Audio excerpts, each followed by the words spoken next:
अस्सलाम वालेकुम, मैं हूं इजाज शरीफ और आप देख रहे हैं न्यूज क्यू। इमरान खान हमला केस में कंपनी जो है वो अपनी मर्जी की जेआईटी रिपोर्ट्स तैयार करवाने में कामयाब हो चुकी है। आप लोग ये सब जानते ही हैं और इस रिपोर्ट पर दस्तखत भी करवा लिए गए हैं। रिपोर्ट के मुताबिक हमला करने वाला सिर्फ एक ही शख्स था जो कि वो नवीद है, और नवीद को आप लोग जानते ही हैं कि उसको भी जुडिशनल कर दिया गया है, उसको जेल भिजवा दिया गया है। तो मजीद इमरान खान पर हमला की तफ्तीश जो है सीसीपीओ ने जो है एंटी करप्शन के एक अफसर को सौंप दी है। मीडिया रिपोर्ट्स के मुताबिक एंटी करप्शन में तैनात एक अफसर मुलजिम से इस केस की तफ्तीश कर रहे हैं। जेआईटी के जो है वो किसी मेंबर को भी मुलजिम से तफ्तीश या पूछताछ नहीं करने दी गई। रिपोर्ट्स में बताया गया कि जेआईटी के 4 मेंबरान ने मौजूदा तफ्तीश से इख्तलाफ कर दिया है और इस हवाले से महकमा दाखिला और आईजी पंजाब को आगाह कर दिया गया है। जेआईटी ने तहरीरी तौर पर महकमा दाखिला को मरासला भेज दिया है। जेआईटी के जो है अरकान का मुलजिम नवीद से जो है सीसीपीओ और एंटी करप्शन के अफसरान की तरफ से की गई तफ्तीश से इख्तलाफ कर दिया और वो इस चीज पे एग्री ही नहीं है। लेकिन फिर भी आप लोग जानते ही हैं कि ये बातें किधर से हो रही हैं और कहां से इन लोगों को ये उनके सामने मुश्किलात आ रही हैं, और ये मुश्किलात वो काफी सारी बर्दाश्त कर रहे हैं। लेकिन अब क्या करें कि किसी भी तरीके से हर बंदे को जो है वो अपनी फैमिलीज जो है और अपने घर वाले, अपने बच्चे प्यारे हैं, तो इसलिए वो फिर उनको चुप करना पड़ता है। तो खैर, दूसरी जानी आपको ये बताता चलूं कि चेयरमैन तहरीके इंसाफ के जो है इमरान खान ने कहा है कि टीटीपी के पास अमेरिका का असला है। खैबर पख्तूनख्वा पुलिस दहशतगर्दों से मुकाबला नहीं कर सकती। जब तक बैठकर बात नहीं करेंगे दहशतगर्दी जो है वो नहीं रुकेगी। अपने वीडियो बयान में इमरान खान ने कहा कि मुल्क में दहशतगर्दी के वाकयात में इजाफा हो रहा है। दहशतगर्दी से वक्त पर, यानी कि दहशतगर्दी से अगर वक्त पर ना निपटा गया तो इसके मनफी असरात होंगे। माजी में भी दहशतगर्दी के खिलाफ जंग में पाकिस्तान को बहुत ज्यादा नुकसान हुआ है।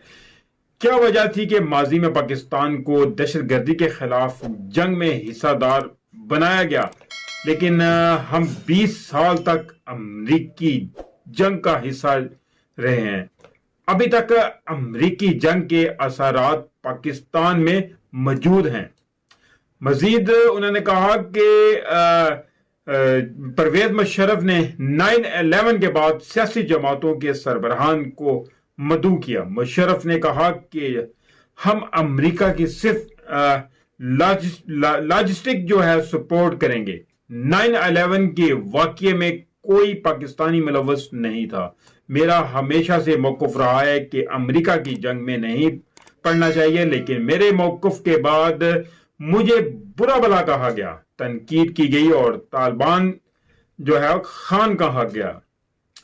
खैर, इमरान खान ने कहा कि हमारे कबायली इलाके जो है वो सबसे पुरअमन समझे जाते थे। हमारे कायदे आजम जो हैं उन्होंने 1948 में कबायली इलाकों से फौज वापस बुलाई और कहा कि कबायली इलाके हमारी फौज हैं, हमारी फौज की जरूरत नहीं। अफगान जंग पाकिस्तान के कबायली इलाके से लड़ी गई। तो जबकि अमेरिका अफगानिस्तान जब आया तो मुजाहिदीन दहशतगर्द करार दिए गए। तहरीके तालिबान जो है वो पाकिस्तान अमेरिका की मदद करने पर हमारे खिलाफ हो गए। उन्होंने कहा कि अमेरिकी इनखला के बाद पाकिस्तान के पास अफगानिस्तान के साथ दोस्ती का सुनहरी मौका था। अफगानिस्तान में पहली बार पाकिस्तान हामी हुकूमत आई। हमारे दौर में अफगानिस्तान की नई हुकूमत से अच्छे ताल्लुकात थे। अब जो बिगड़ते हुए हालात हैं और रोजाना की जो बिना पे वो कशीदगी अख्तियार कर रहे हैं, तो उसका कुछ जो है पाकिस्तान को आने वाले वक्तों में बहुत ज्यादा नुकसान होगा। और वहां से अफगानी इतने ज्यादा आ रहे हैं कि पाकिस्तान में बहुत ज्यादा अफगानी होते जा रहे हैं, जिसकी वजह से पाकिस्तान की मैशी हालात भी काफी खराब हो रहे हैं।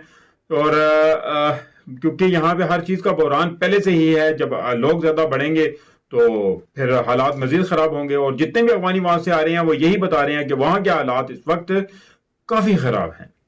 تو خیر, دوسری جانب آپ کو یہ بھی بتاتا چلوں کہ خیبر پختونخوا سے صرف 2 لوگوں کا وفد جو ہے وہ جنیوا کانفرنس میں گیا, سستے ہوٹل میں قیام پذیر ہوئے. وفاقی حکومت کا بھی چھوٹا وفد ہونا چاہیے, کیونکہ بڑے وفد سے غلط پیغام جاتا ہے.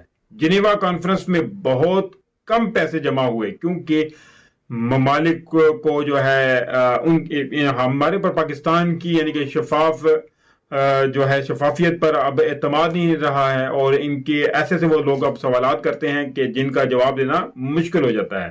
تو اب صوبے کی سطح پر ان سوالات کے جوابات دینا لازمی تھے, اس لیے کانفرنس میں شرکت کی. ہم نے دنیا کو دکھایا کہ خیبر پختونخوا حکومت اور دیگر صوبائی حکومتوں کے فیلڈ ریسپانس میں کیا فرق ہے. جنیوا کانفرنس سے پیسے کافی وقت کے بعد آئیں گے. ان پیسوں سے IMF کے پاس جانے پر کوئی اثر نہیں پڑے گا اور نہ ہی مہنگائی کم ہوگی. جنیوا کانفرنس میں کامیابی کا کوئی عنصر نہیں, بلکہ یہ ملکی سطح پر ایک ناکامی ہے کہ ہم اپنے لوگوں کا خیال جو ہے وہ خود نہیں رکھ سکتے ہیں, اور لوگوں کے پاس ہم لوگوں کو پار جانا پڑتا ہے. عجیب, یعنی کہ بس عجیب سی ہی ہمارے ملک کی کشمکشی ہے, اور عجیب سا ہی یہ سسٹم ہے جو بس اللہ تعالیٰ نے ہی چلایا رکھا ہے اور چلا رہے ہیں. باقی تو یہاں پہ ہمارے جتنے بھی حکمران آ رہے ہیں بس آپ لوگ دیکھ ہی رہے ہیں ان کی شاہ خرچیاں اور ان کی یشیاں, تو مانگنے کے لیے ہم دوسرے ملکوں کے پاس چلے جاتے ہیں. بس یہ چیزیں اب عوام کو سمجھنی چاہیے, کہ کیونکہ ایسا ہو نا کہ ہمارے حکمران جتنے ہیں وہ اگر کسی ٹیکسی رکشہ میں نہیں تو ٹیکسی میں یا کوئی پرائیویٹ کوئی ہلکی سی گاڑی میں آلٹو میں جا رہے ہوں تو پھر بھی ہم مانیں گے انہوں نے بڑیاں گاڑیاں بیچ کے تو ڈال دی ہیں ملکی خزانے میں, اور سخت فیصلے کیے جا رہے ہیں. بڑی بڑی جائیدادیں ہیں وہ بیچ کے خزانے میں ڈال دی ہیں, تو خود یہ ہوٹلز میں یا انہوں نے چھوٹے چھوٹے فلیٹ لے لیے ہیں, یا جس طرح ہر پنڈی میں آ جائیں, سیالکوٹ میں چلے جائیں, لاہور میں چلے جائیں, کراچی میں چلے جائیں, ان کے الگ الگ سے گھر الگ الگ سے فلیٹ ہیں, پنجاب ہاؤس ہے, فلانا ہاؤس ہے. تو یہ دیکھیں کہ یہ معاملہ سارے وہ ختم ہو گئے ہیں. ان کے ایک چھوٹے چھوٹے فلیٹس ہیں, جس طرح کہ انہوں نے ایک ہی پارلیمنٹ لاجز ہے, جس طرح کہ ایک جگہ رکھ لیے, وہاں پہ سارے رہ رہے ہیں. بھائی پھر بھی سمجھ میں آتا ہے, لیکن ان لوگوں کے بنگلو تو جاتے ہیں اور مانگنے جاتے ہیں دوسروں کے پاس, تو یہ سمجھ سے باہر ہیں. اب یہ عوام کو بس سمجھنا چاہیے, اس کے مطابق اب عوام کو فیصلے کرنے ہوں گے. تو اس کے ساتھ مجھے اجازت دیجیے, ملتے ہیں اگلی ویڈیو میں, تب تک کے لیے اپنا خیال رکھیے گا. کائنڈلی جس دوست نے ابھی تک میرے چینل کو سبسکرائب نہیں کیا تو چینل کو سبسکرائب ضرور کر لے, اور بیل آئیکن کے بٹن کو بھی ضرور دبا دے تاکہ میری ہر نئی آنے والی ویڈیو کا نوٹیفیکیشن آپ کو